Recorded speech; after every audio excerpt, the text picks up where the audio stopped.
I'm Jill Trotta, and I am here to welcome you to the fastest 2 minutes in automotive.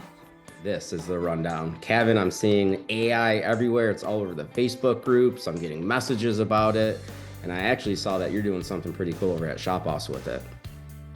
Yeah, gosh, Tony, I feel like we talk about AI just as much as we've talked about tariffs lately. So hopefully this isn't too redundant for everyone. But yeah, just like a lot of our fellow products in the industry, Shop Management is doing some new AI developments. We actually just had one released for Shop Boss recently, which was Boss AI.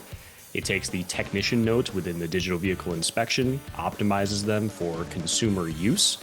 So if you have technicians that are shorthand or aren't great at explaining some of the detail around that, that can actually help them out with it. So just trying to get more efficient in that regard.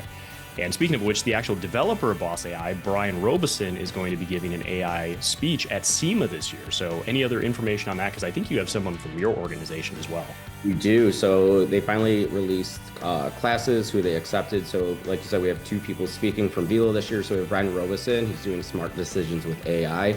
And then actually my CS manager, Jessica Watkins, got picked for a class. She's going to be doing a strategic approach to growing your shop. So she did it previously. We got really good feedback on it. So I'm really excited to see her present, and she's excited to go to SEMA.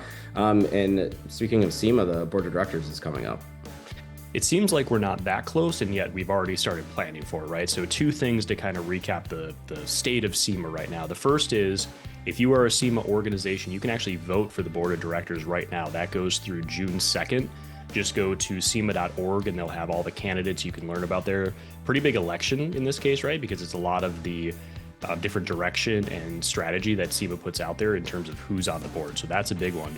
The other one is we actually just locked in all of our specific product placements and booth placements for SEMA. So we'll be releasing that schedule here relatively soon. We're going to have the big combo booth that we had last year.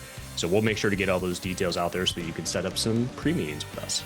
That's been the fastest 2 minutes in auto repair. Thank you for watching the rundown.